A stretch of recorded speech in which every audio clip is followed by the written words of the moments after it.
Shalom and welcome to a message for the Parsha for Parshat Ki-Tisa.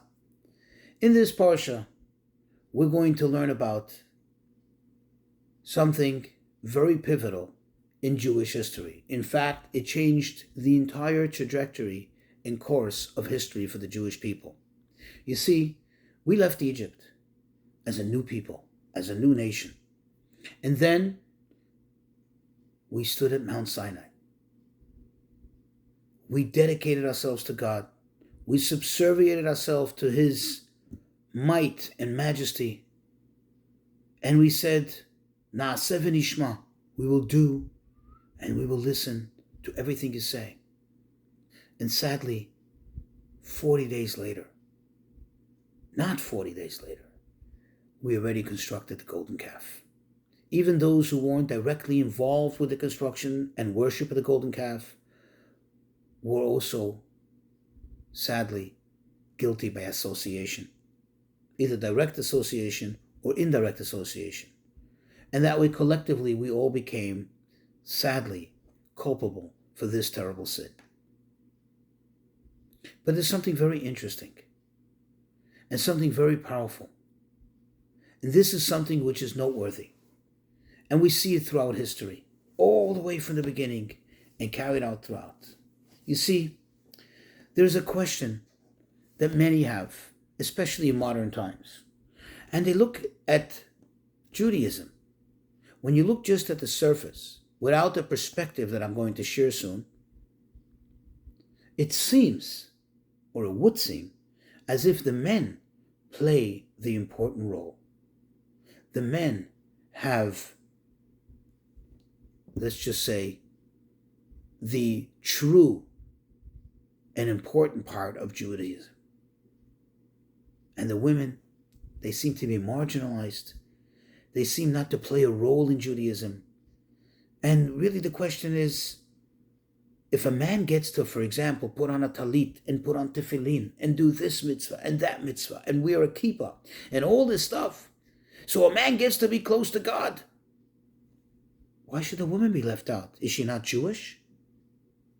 Yet interestingly, on the other hand, the woman is so inherently connected to God and so inherently connected to Jewish that if one's father is Jewish but not one's mother, one is not considered Jewish. In other words, the woman has the power. The woman holds the key to the holiness and integrity of Judaism, not the man. So what's going on here? This seems all confusing. The answer is, let's take, for example, what happened in this week's Parsha. When the mixed multitude came to Aaron and they said to him, make for us a god.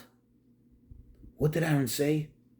Knowing that if he says no, then not only is he going to be in big trouble, but they're going to be in big trouble. Because first of all, they're going to kill him, and because of the passion that they had.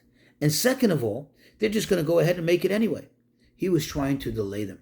He was trying to postpone things. So what did he say to them? He said, great, we need gold.